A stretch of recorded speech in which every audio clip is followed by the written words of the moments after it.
Hello everyone and welcome to the latest edition of This Week in History on the Four Lads Network. Today we're going to cover August the 18th to August the 24th.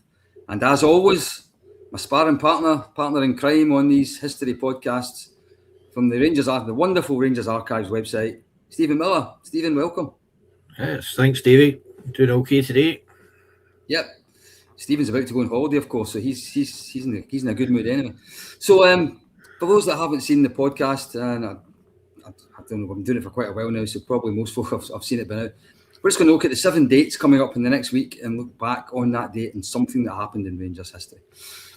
And there's usually an old one every week, and we're going to start with it this week, apart from the two old guys that are presenting it. We're going to go back to August the 18th, 1917. So neither two of us were even a twinkle in my grandfather's eye at that time, I don't think. So Sandy Archibald makes his league debut in a 1-0 win for Rangers against Kilmarnock at Rugby Park. So Sandy Archibald won't be a name probably that a great many modern fans have got a lot of knowledge about, Stephen. So before I go through his stats and some of the records that he holds and stuff like that, Sandy Archibald, where does he sit in Rangers history? He's a right winger and to score 2 goals in a cup final against Celtic it's good going. So I'm sure, as you say, you've got all the stats, but he was a first team regular for many years, playing alongside great players like Alan Morton, Bob McPhail, Jimmy Smith, Geordie Henderson, Andy Cunningham, Tommy Muirhead. So these are all fantastic names for the 20s. Obviously, Bill Struth took over as manager in 1920, so Sandy Archibald was there for the first few years of that. So he was a terrific player. Now, obviously, we can't tell, but if you read back through the match reports, which you can get on the website, then his goal scoring record for games against appearances and that was a fantastic record for a winger. Yeah. So I'll just throw the stats in straight away. So for those that have never heard of Sandy Archibald, he played 513 league games for Rangers, official league games, which is more than any other player in Rangers history. Dougie Gray played more league games if you include the war, but if you official league games that are regarded as official appearances, 513 league appearances. He played from 1917 to 1934, so 17 years. If you add on 67 Scottish Cup appearances, that gives him 580 recognised appearances. If you then throw in the other minor competitions that we used to play in back then, the Glasgow Cup, the Charity Cup, which were pretty competitive competitions back then, his actual total comes to 652 first-team competitive games. In those 652 games, he scored 165 goals. So you were just talking about he's a winger with a tremendous goal scoring ratio. Yeah, we could do with that now. That's incredible. And his 126 league goals has him comfortably in the top 10 league goal scorers of all time, Rangers Football Club. And in those 17 seasons, he holds another record because he won 13 league titles, which is more than any other Rangers player has ever won. And it was the Scottish record until, believe it or not, James Forrest of Celtic has just beaten it because he just won his 15th, which is absolutely scary for me. Sure, it was a Jim Forrest. No, it's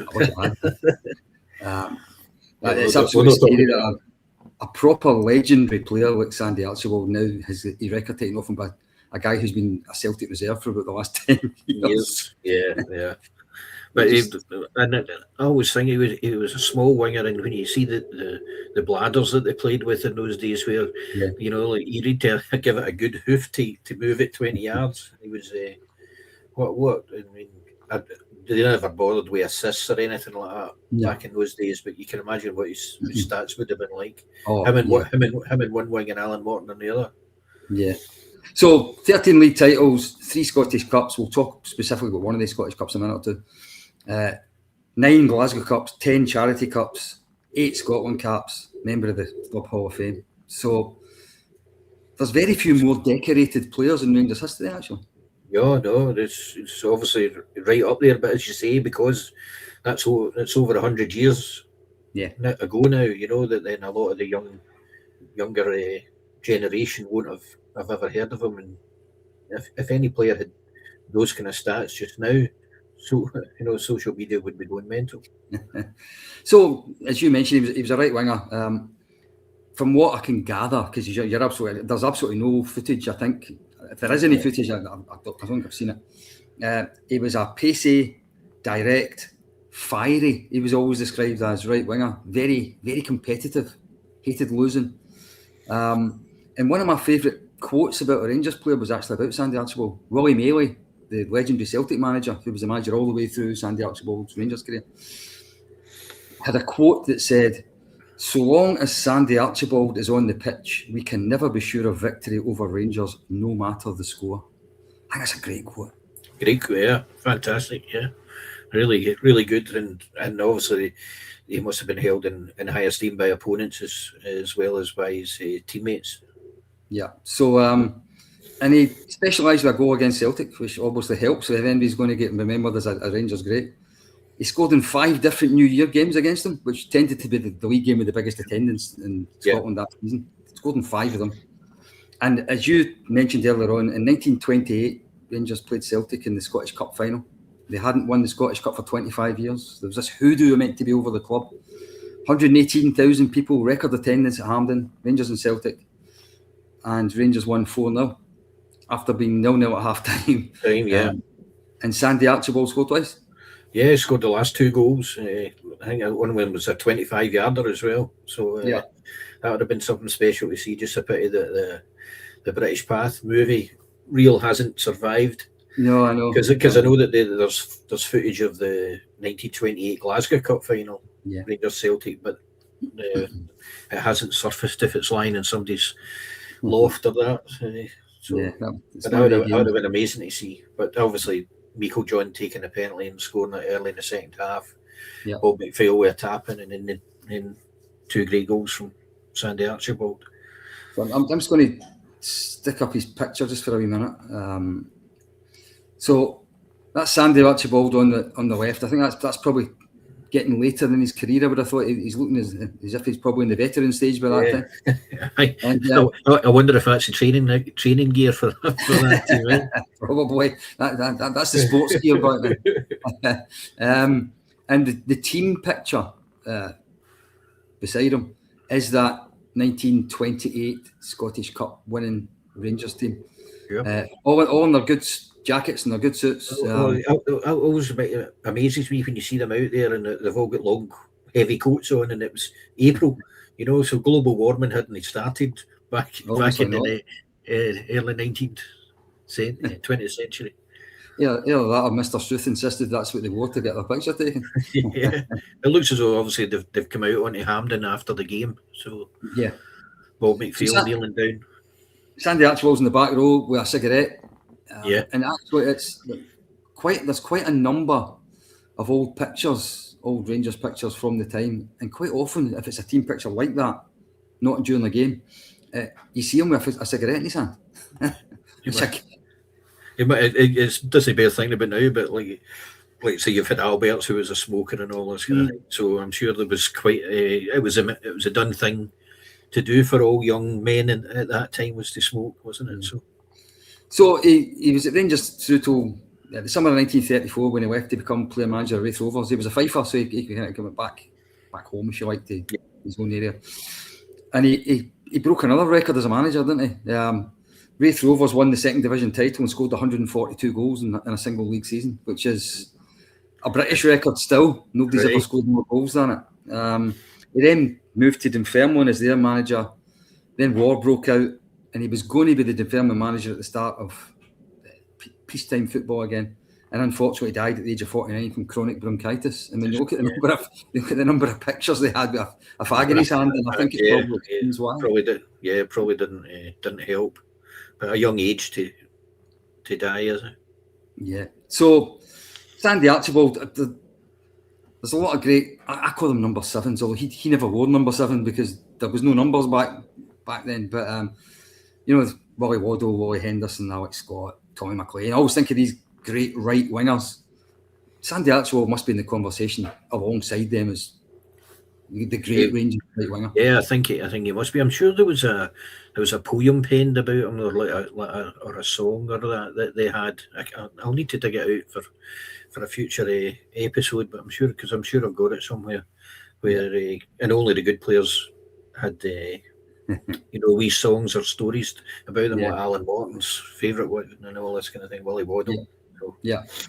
So August the 18th, 1917, a record breaker made his debut. Most league appearances, most league medals, Sandy Archibald. So that starts, and that's the old one out the way for the younger generation. We're not going to come more up to date. So August the 19th, I'm going to just go back to 2018. So that's 101 years after Sandy Archibald's debut. Alfredo Morelos scores his first Rangers hat-trick and the first hat-trick of the Steven Gerrard era in a 3-1 victory over Kilmarnock in the League Cup at Rugby Park. So, what do you remember about that game? I'll give the team in a minute, but do you remember that game? Yeah, I remember when we went into it, we were expecting quite a tough match. I think obviously Kilmarnock had the dodgy surface, I believe, and we'd drawn away to Aberdeen in the first league game of the season. And we thought, this is going to be a tough test, like early doors. But Rangers played well on the day. My memory is, especially first half, I think we really played well. Morelos got a couple of goals. He could have scored more. And then a typical Rangers with an own goal, for what I remember. I think it was a Barisic put it in his own net just after he'd signed for us. And but then we scored a cracking third goal, and we saw out the game very comfortably. It was a much more comfortable win than I was expecting that day. Certainly, you're right. When the draw got made, I thought it was one of the worst draws we could have had, because we had a terrible record at Rugby Park just before Gerrard took over. Yeah, we lost there quite a few times, and they had the kind of ex-Rangers players that all seemed to play well against us. Chris Buck, Broadfoot, Chris Boyd. I wasn't looking forward to it at all. So the team that day was Wes Foderingham, James Tavernier, Connor Goldson, Katic, Barisic, Andy Halliday, Ejaria. Remember him? Ovi Ejaria. Yeah. On loan to Liverpool. Scott Arfield, Jamie Murphy, Ryan Kent, Alfredo Morelos. And it was the day that Jamie Murphy got his knee injury. Yeah, he twisted on the turf down in the touchline, didn't he? When he was chasing a long ball, I think. It was the norm a couple of seasons before that. I remember David Templeton did the same down at Annan. And he was out for the season, exact same injury. So I think obviously Gerrard wasn't very happy after the game about the pitch. I think in years to come, folk will look back in plastic pitches in the Premier League and they'll say, "How did you manage to allow that?" Yeah. Because I'm trying to think, even in recent times at Rugby Park, I remember Martin Waghorn got a bad injury in that. That's Oscar Cortez. This is the other one I was actually going to mention. In one of his first games, he looked really good in 2 or 3 games, and he was never the same after. No. And Waghorn did it in a cup game. Yeah. And he insisted on taking the penalty. I know he scored with a penalty, but that was him out until the Scottish Cup final that season. I think he was fit in that actually. No, he wasn't. So the Steven Gerrard era, as you say, it started. That was the first cup tie in it. If I look at this season's first 5 games and I look at that season's first 5 games, we only won twice in the first 5 games under Steven Gerrard. 1 each with Aberdeen, 2-0 at home to St Mirren, this cup tie, then we drew at Motherwell, then we lost at Parkhead. So we didn't make the greatest of starts that season either. No. I think he did. One of the guys you mentioned there, Ejaria, he scored it for part for what I remember. And but again, we lost a goal in the last minute, and then we lost 1-0 to Celtic at Parkhead, I believe. And but again, you've got to give them time. You've got to give a team, a manager, some time. They can't be expected to turn it around and play wonderful football right from the off. So Yeah, that'd be a rabbit hole I could get down quite easily, and I better not, because that's for the more up to date podcast rather than yes, it is indeed. So, as you say, we were 2 up at half time, 2 Morelos goals. Barisic scored an own goal, which put it back in the melting pot. And then in our tangerine away strips, because I don't know if we're allowed to call them orange, Morelos completed his hat trick with this goal.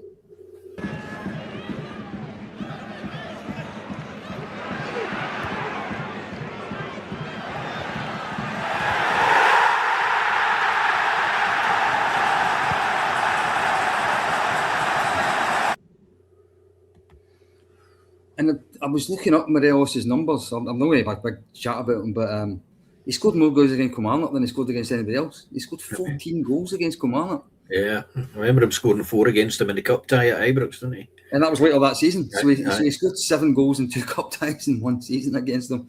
So yeah, there's always a team that's players that are players. Yeah. Right. And for some reason, Kilmarnock looked as if it was his. It's just a pity it wasn't Celtic. I know. And maybe the last thing to say before I move on to the next date is that League Cup campaign. We then played Ayr, beat them 4-0. Morelos scored again. But he'd been booked in that game against Kilmarnock. I don't know why Gerard didn't take him off, because we were. No, he should have taken him off. He should have taken, but he kept him on. Morelos being Morelos, got daft booking, missed the semi-final. The Saint, and we get beat. And we get beat 1-0 by Aberdeen. Lewis Ferguson scoring there. No, I know. Tell me about it. With Sadiq up front that day. Remember that when he tried to get down for a penalty after around the goalie. Oh, dear. Jesus. So I think there was a wee bit of managerial naivety, not taking him off. A bit of a learning curve. And I think there's also a little bit in there about Morelos' temperament. When he must have known he was going to miss the next game. I'm sure it was dissent against Ayr as well, which was just absolutely crazy. Yeah. So, but anyway, August the 19th, 2018, Alfredo Morelos' first hat-trick and the first cup victory under Steven Gerrard.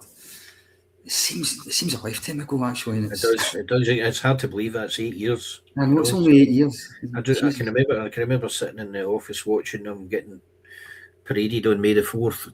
You know, as a manager, and been so excited. You know, even though we had no managerial experience, we kind of knew, just with his stature, they knew he was going to attract better players and that. So I've got to be honest, I've been disappointed a couple of times where he hasn't come back. But that's again for a more up to date topic. Maybe he knows more than we do. I suspect he does. Okay, so I'm going to go to August the 20th, and it's not too long ago, 2010. So 16 years ago, August the 20th. Rangers sign Croatian striker Nikita Jelavic from Rapid Vienna for a reported fee of £4 million. And maybe the first thing I'll say before I throw it to you about Jelavic is that it'd been the first time for a while we'd spent a significant sum of money on a player. Yeah. And I remember thinking at the time, at last the finances are starting to pick up. Yeah, things are starting to improve. The season before we'd had James Beattie on a free transfer and Vladimir Weiss on a loan, and that was it, I think. And or that summer, I thought that was what it was going to be, you know. But then it just come out of the blue, from what I remember. And but what a terrific signing! He was a terrific player. I'll do the stats straight away and get out of the road. 50 starts. He only played for Rangers for a season and a half. So 50 starts, 5 substitute appearances, 36 goals. That's a really good return for that. Fantastic. He won the title in his only full season, and he won the League Cup in his only full season. And remember, he missed 4 months of the season as well, because Ian Black put him out of the game at Tynecastle. Yeah, after he scored a great goal that day as well. Oh, stunning goal, the long crossfield pass to Balkenegrin of right foot volley. That was his best. I think that was his best goal. Obviously, he scored the overhead kick at Aberdeen as well, which was a cracker. But he's got a more famous goal that he'll be remembered for. But I think that one against Hearts just showed you what a class player he was. Yeah, and the rules were obviously different in Europe at the time, I think, because we signed them too late for him to play in the Champions League that season. I think these days you can sign a player, you can't play in the qualifiers, but once the group of the league phase starts, they can start. Aye. But so he had a good partnership with Kenny Miller in the first part of his Rangers career. He had a good partnership with Kyle Lafferty in the second part of his career. Where do you think he sits in terms of with two really good Croatian centre forwards? Well, I was going to say we should go back to Croatia and look for the.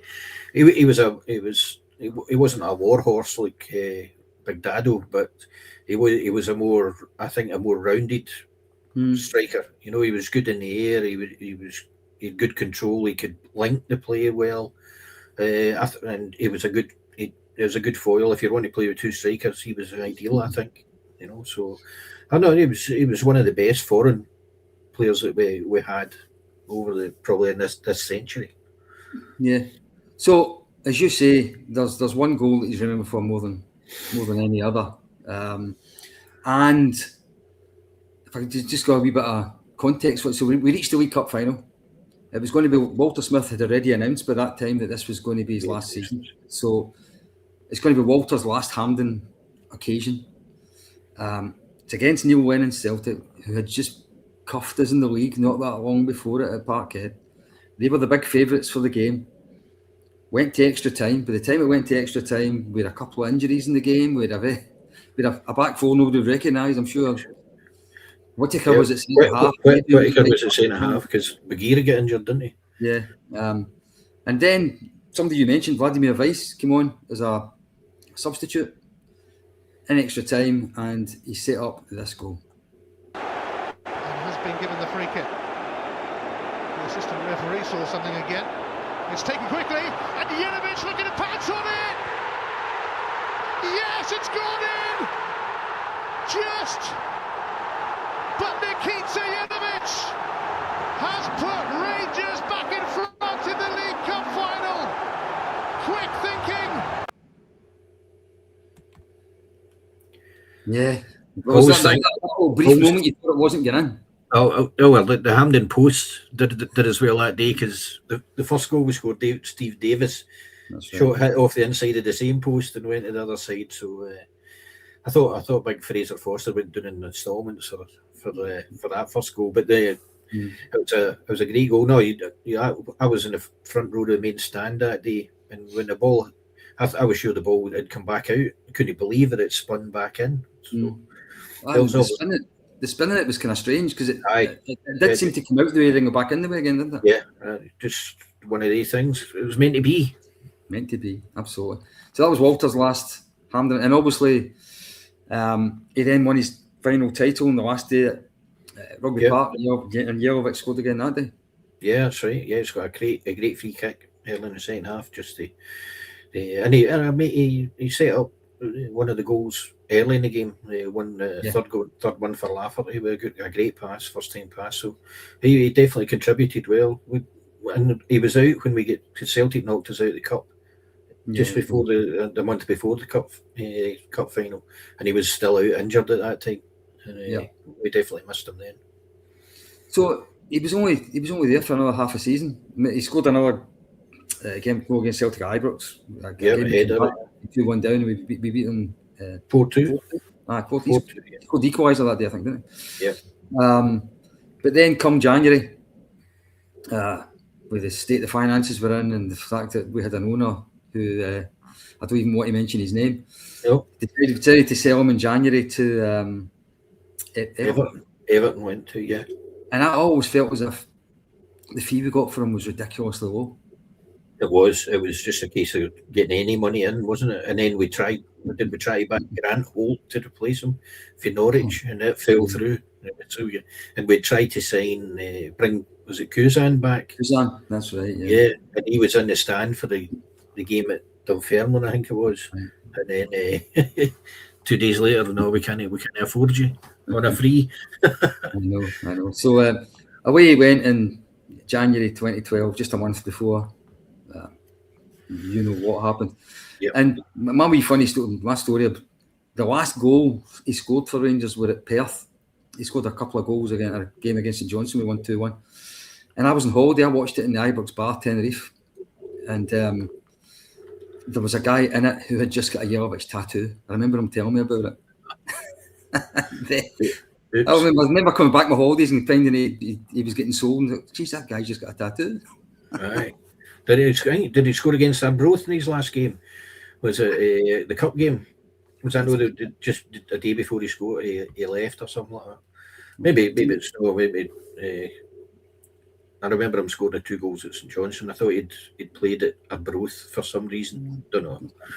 Just that's just off the top of our head. So probably, I'm sure you're right. I don't remember him playing that game, but you could be right. Anyway, so Nikita Jelavic, only 55 appearances. He'll never make the Hall of Fame or anything, but he's certainly he's got a little bit of place in Rangers history, hasn't he? Oh yeah, and he played well in the English Premier League. It showed his call. He played for like Everton and Hull, yeah, and West Ham, I think. West Ham. So that's right. No, he was a Premier League player. There's no doubt that. And at a different time, we could have got at least 2 or 3 times the amount of money we got from. So that was August the 20th. Going to go a little bit further back this time, August the 21st, 1956. So that's, geez, I just think that's 70 years ago now. Goalkeeper Billy Ritchie makes his competitive Rangers debut in a Glasgow Cup tie against Celtic at Parkhead. So I'll just quickly, Billy Ritchie was in a team that night with the likes of, I'll just read it out, Ritchie, Caldo, Little, McCall, Young, Shearer, Scott, Simpson, Murray, Baird and Hubbard. So it was a kind of hybrid of the early 50s team and some of the great players. Guys who would go on, yeah. That was when Bobby Shearer was a cultured left half rather than the Captain Cutlass right back that he became. So you did have Ritchie, Shearer, Caldo in the team. Just the wrong positions. Johnny Little was a left back at the time. Even Caldo was playing right back at the time. That's right. And Billy Simpson and Johnny Hubbard, two old stalwarts of the Rangers, the wee Rangers club down the road for Ibrox. I used to see them in there. Yep. And that Glasgow Cup tie, believe it or not, Rangers were 3 up at half time.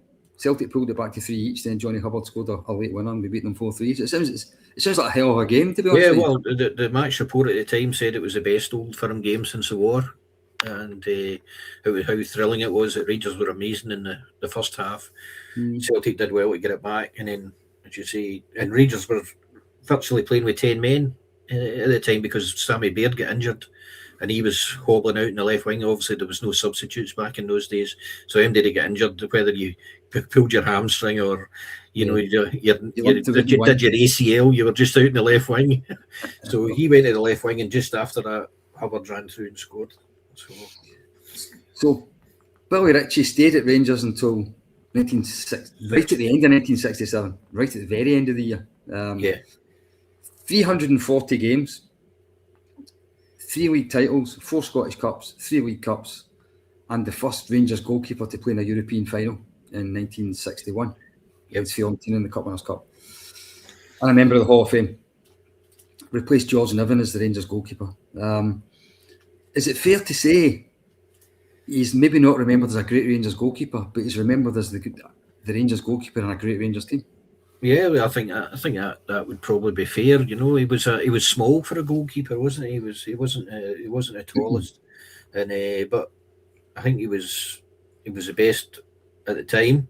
He replaced Niven in that 1956 season, and then when he went to Partick Thistle in 1967, he replaced George Niven, who was Partick Thistle's goalie at the time.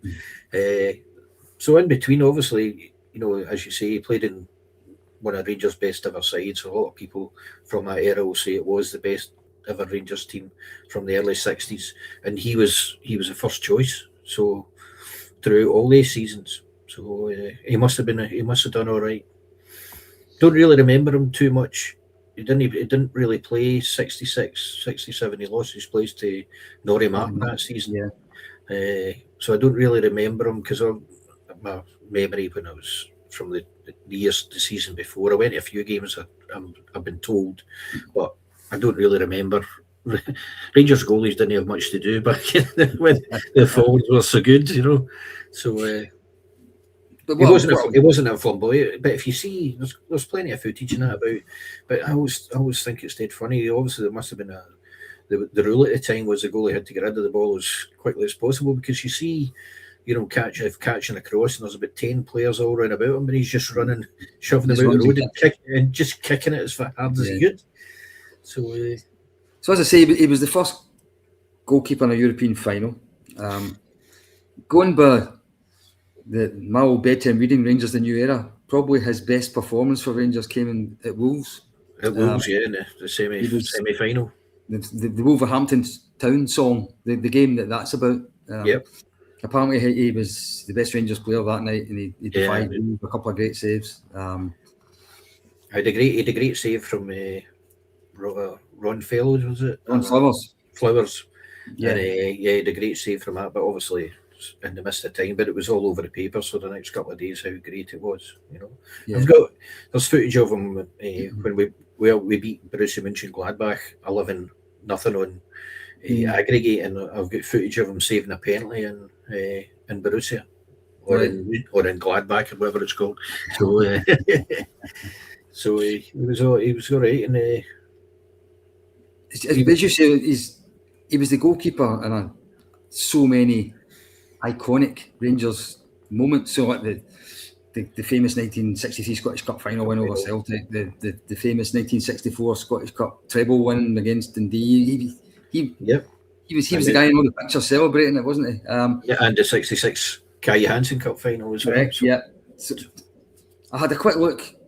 I managed to find shutout stats for Rangers goalkeepers, for some Rangers goalkeepers.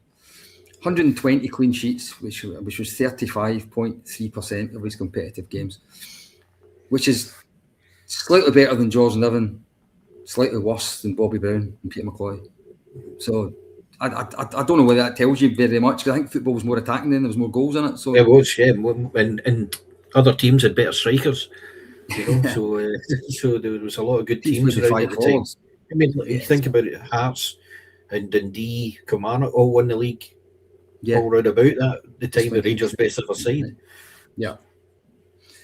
So he's a member of the Hall of Fame. Says, I think the mural that came out for the 150-year anniversary should have had that little thing in the wall. It meant to be a team sheet, and it's got Ritchie, Shearer, Caldo, Green, McKinnon, back on it. So I think for as long as that team gets remembered in the way it does, it always starts with Billy Ritchie's name. Well, his name's first out, And do you know he's got probably the shortest international career of a Rangers player. He only played once for Scotland, and that was as a half-time sub against Uruguay at Hampden, and that was his only appearance. George Niven, who played for Rangers for many years, never won a cap. Billy Ritchie, obviously, he got half a cap. Half a cap's better than no cap at all. I think that's probably what he would say. So Billy Ritchie made his Rangers debut August the 21st, 1956, in a cup win at Parkhead over Celtic. That's what you call a debut. So I'm going to go to August the 22nd, 2008. So a wee bit more up to date again. Rangers complete the signing of American midfielder Maurice Edu from Toronto FC after the player received his work permit. So, what do you remember about Maurice Edu? I remember it was last minute goal, which we'll talk about later. Yeah, but I remember it was Mo Johnson that said that he was the best young player in America or something like that, and somebody recommended him to Rangers, I believe. Was he the general manager or something of Toronto at the time? Aye, yeah. So he was he obviously thought he was a player, and he came in and he played for 3 seasons or so, 4 seasons. 4 it would have been, wouldn't it? Yeah. 2008 to 2011. The 3 Walter Smith seasons, and then the Albert Constant 4. Yeah. He's such hard-working midfielder. I wouldn't say he was the silkiest player. He played.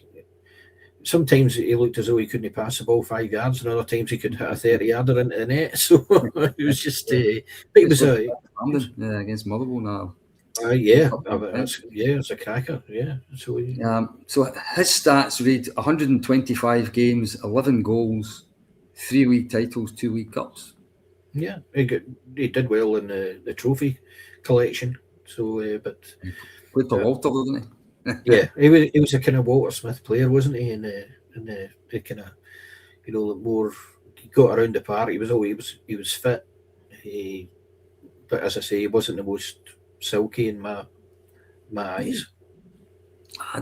He certainly done a job in the Rangers team. I remember I was up at Tannadice the last day of the season. At the end of the season that he joined at the start of that season. Right at the end of that season, we won the league in the last day at Tannadice, 1-3-0, and he got injured. He took one for the team because the free kick led to the second goal. That's right. That's right, and he missed a few months after it. He missed the Scottish Cup final this week, and he missed the start of the following season. It's crucial. So and then when he came back into the team, he's probably remembered best for 2 injury time goals that he scored. So one was in Lisbon. Yep. We were getting beat 2-1 and getting out of, was it the UEFA Cup it was called at the time? I think it was still called the UEFA Cup. UEFA Cup. And he scored a 93rd minute equaliser in Lisbon to put us through. From a great cross by Ricky Foster. Yeah, you don't see that very often.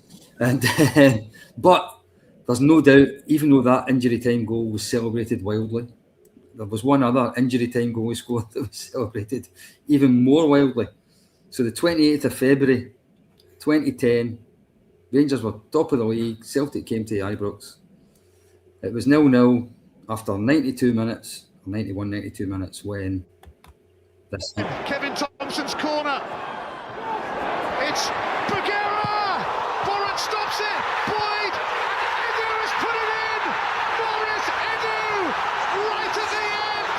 And Rangers take a giant leap towards back-to-back titles!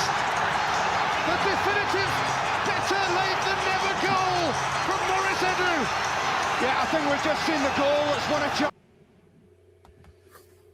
We've just seen a goal that's won a championship, says David. Yep. No, that was a good day. Oh, jeez, there's nothing like a last minute winner against them, to be honest. There's nothing like it anyway. But that one was wild. The celebrations inside Ibrox were absolutely wild that day. And I think what a lot of folk don't remember is that he came on that day in the first half as a substitute because he scored. He scored with his first kick of the game. A left foot volley for outside the box. I think somebody inside the box was offside or something because Kenny Miller committed a foul for a ball to break to him. Is that what it was? That's just my memory. Yeah, probably. It was probably totally different. But yeah, what a day that was. And I think if he'd done nothing else, he would be remembered fondly just for that. I think if MD says Morris Edu, that's what they remember. So I think so. It's not a bad memory for people to have of you know enough. I mean, if I'd scored that goal, I'd be quite happy with that's all MD ever remember. Yeah. I mean, he did obviously play in a lot of really memorable days. I mean, that 5-1 game we talked about Jelavic earlier, he played in Walter's last game, he played in that game. The Jelavic goal game, he played in that. Remember, I mentioned, I think, that he actually filled in at right back. Yeah, that's right. So he was one of these, I think, versatile, quietly effective. You know, I don't think not flashy. He wasn't a flashy player. But as you say, he was a player that Walter liked to have in the side. You know, that type of player. Yeah, and August the 22nd, 2008 was when his Rangers career started. And any excuse to show a last-minute winner against Celtic, I'm going to use it in this series, by the way. So I'll need to think of something for Peter Lovenkrands. Oh no, but I'm going to pull you up just about the next one we'll talk about then. Oh no, what have I done? No, nothing. Okay, August the 23rd, I'm going to go to. Right, a last minute winner for Rangers in 1980, August the 23rd. Alec Miller at Parkhead. Well, actually, one of the first episodes of this, I done Alec Miller on it.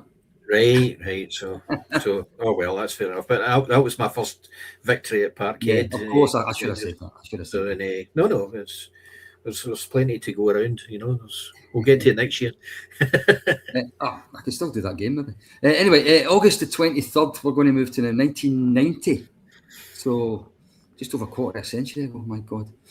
Rangers pay Millwall £300,000 to sign combative midfielder Terry Hurlock. Combative was the best word I could come up with. Yeah. So, tough tackling. Yeah, you could say. See when you said that Morris Edu was no frills and yeah. It leads nicely into this one, doesn't it? I think it does.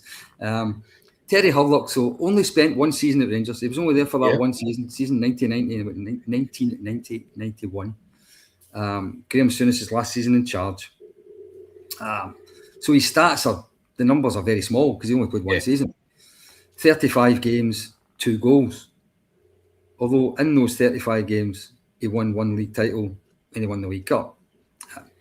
And maybe the other stat that jumps out in 35 games is he got 12 yellow cards and 1 red. At a time that you didn't get booked for every tackle. Yeah. Has there been a more aggressive midfielder?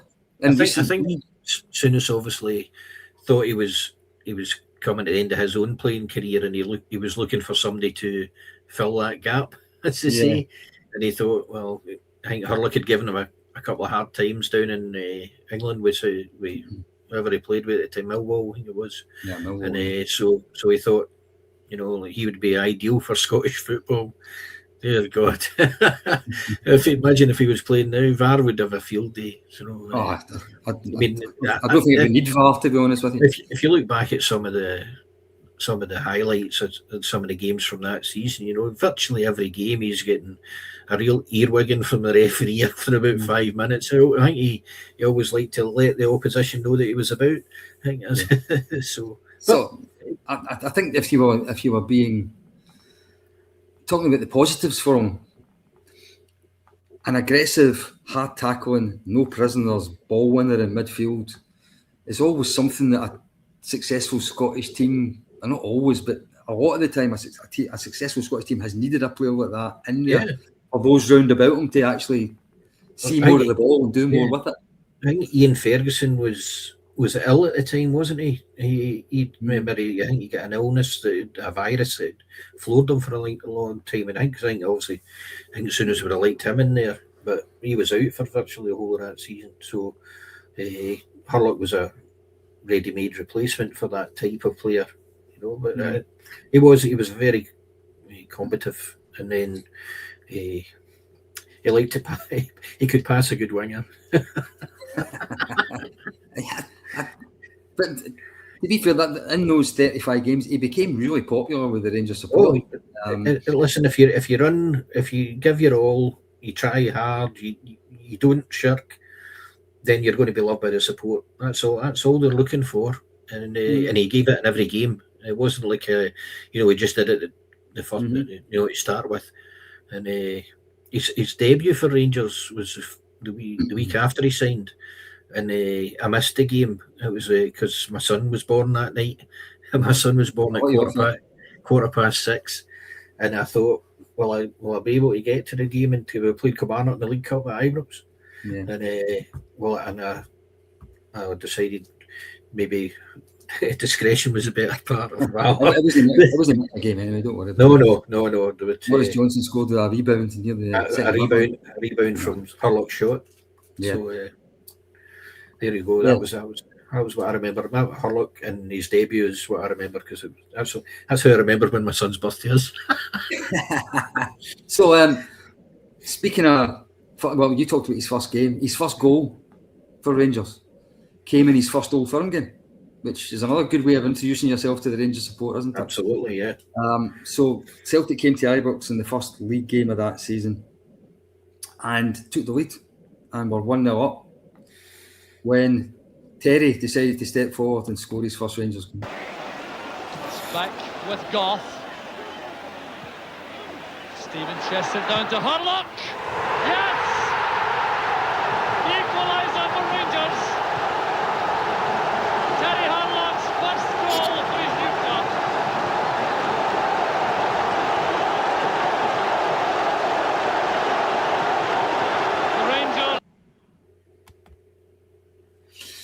Yeah, I think the East Enclosure in full voice there. Yes.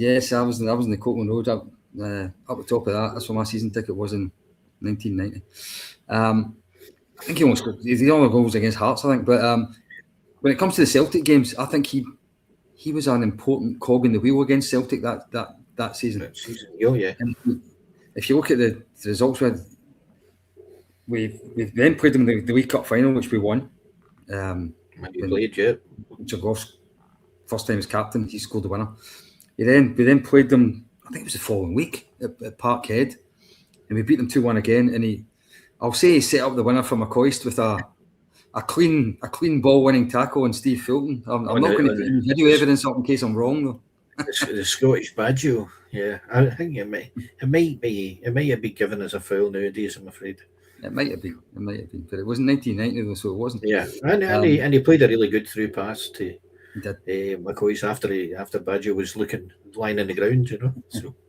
And that was McCoist, the robot celebration, yes, wasn't it? That was it, yeah. And then he played against Maribor, we beat them again. Again, Matt Walter scored direct for a corner. Mm-hmm. The only time he lost to Celtic was the day we had 3 men sent off. He was one of them. Unsurprisingly. Yeah. Him and Walters and Haitley all get sent off in the Scottish Cup. So at the time though, there was a lot of Englishmen. I've just talked about Chris Woods, Guy Stevens, Trevor Stephen, Spackman, Haitley, Walter. There was a big pile of Englishmen, and sure when Walter Smith took over, the 3 foreigner rule came in. I think we've talked about this and a couple of other players as well. Yeah, it was time for him. I don't know whether, because I think Walter Smith would have quite liked to have kept him, because Walter liked the ball winner. Yeah, he did, yeah. But I think it was just the 3 foreigner rule that, you know, he was obviously one of the ones that would be going. So yeah. And his last game was obviously that league decider against Aberdeen. We won 2-0.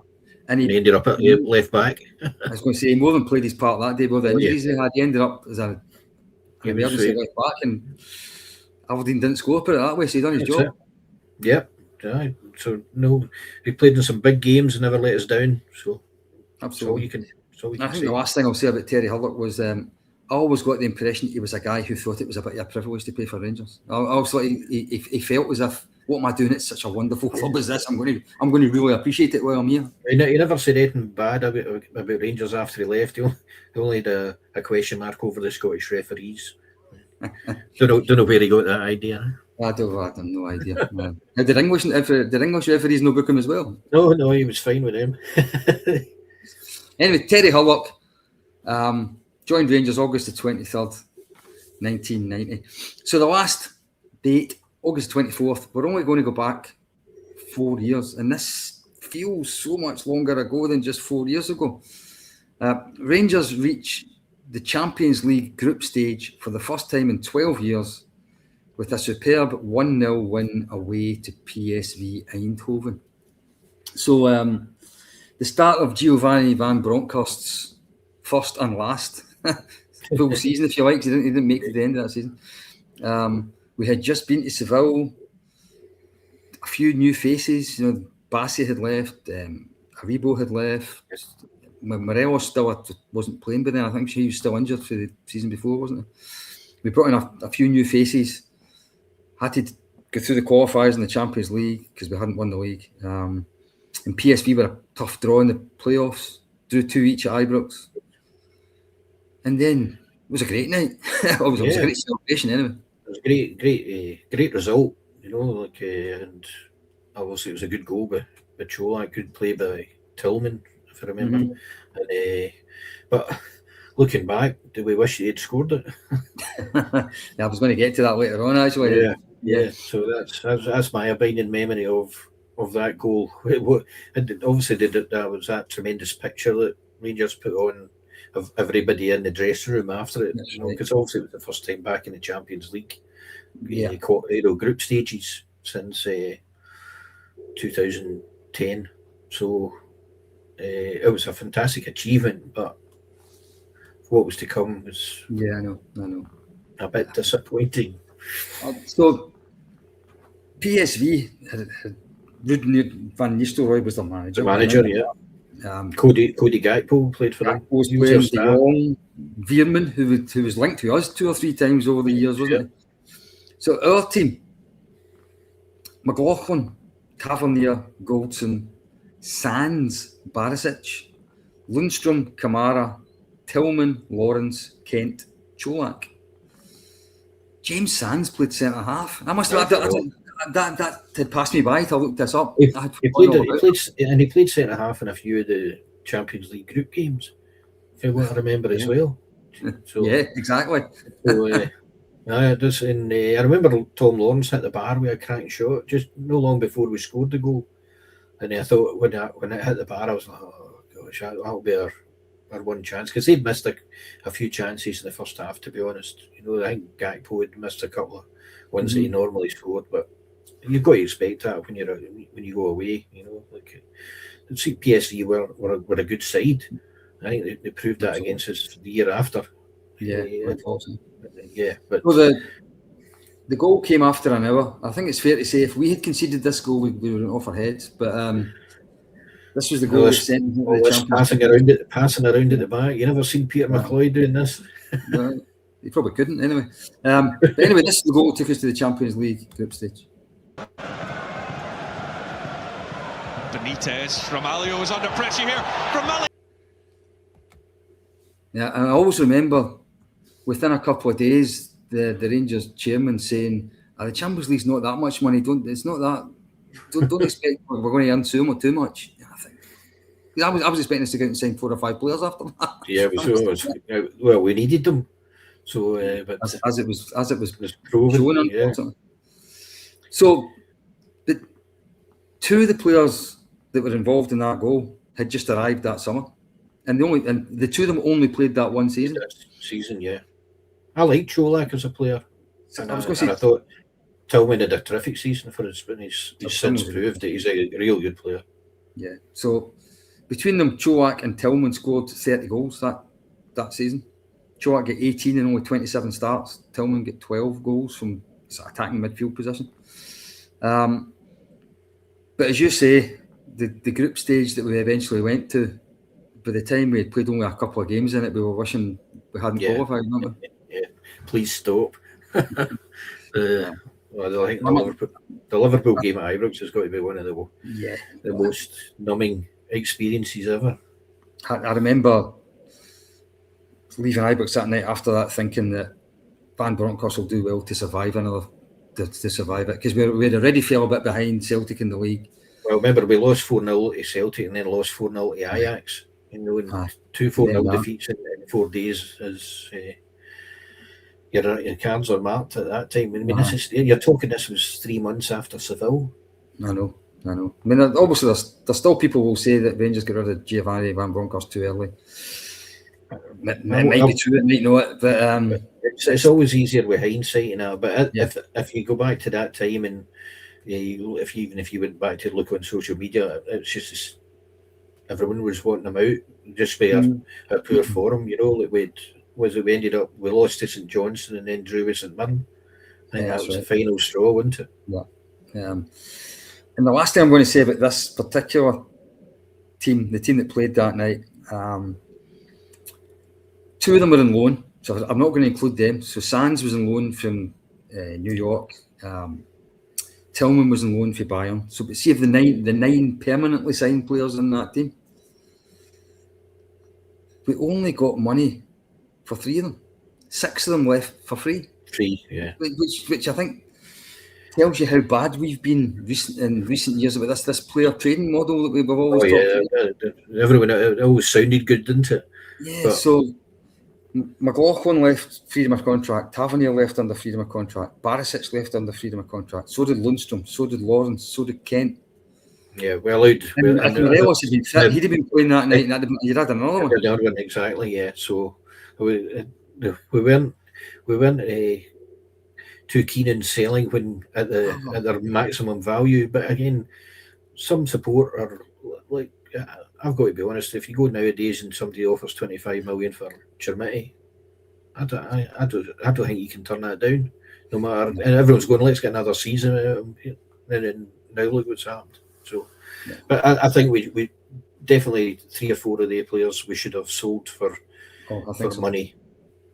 You know, freshen up a team. And when you're successful, as we were after winning the league in 2021, not to then strengthen and, you know, freshen up the team.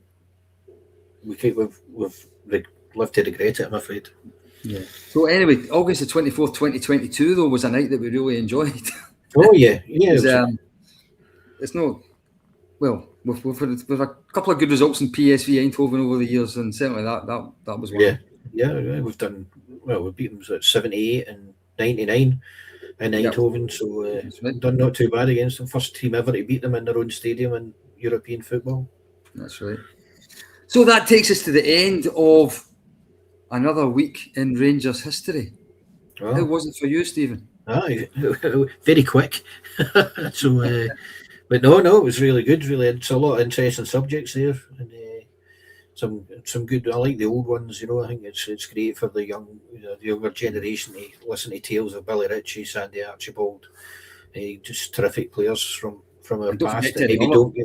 And Terry Hurlock as well. Yeah. Right. Okay. So, thanks very much for joining us again. We'll be recording another episode soon. The only thing I've got to do left is tell you we'll be back next week, and that this week's show was sponsored by CBD Oil Scotland, Candid, LBJ Consultants, Elite Scooters, Metaclad, Aesthetics Lounge by Sharon, Denhay, and Athol Industrial Solutions. If you enjoy This Week in History, please do leave comments in YouTube if that's where you watch it, because Steve and I we're always looking out for that, and we're always looking for ways to improve the show. If there's any particular that's coming up in the near future that you want to see highlighted on the show, just let us know.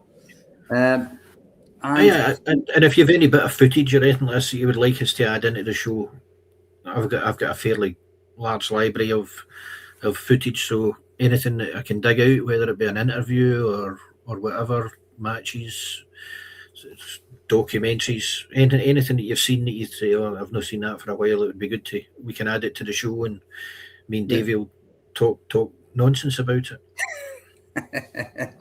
Okay, so that was This Week in History.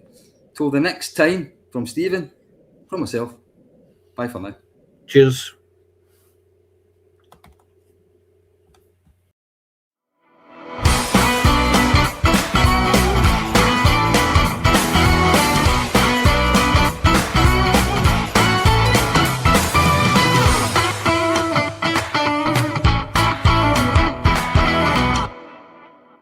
The Four Lads Rangers podcast is sponsored by Athol Industrial Solutions, Candid, LBJ Consultants, CBD Oil Scotland, Elite Scooter Scotland, and Metaclad, Four Lads exclusive roofing partner.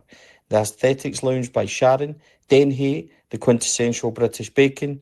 Thank you to our sponsors, and also to our partners, Black Rooster, Art of Gold, and Rangers Youth Development Company. Thank you for listening to or watching the podcast. We hope you enjoyed the show.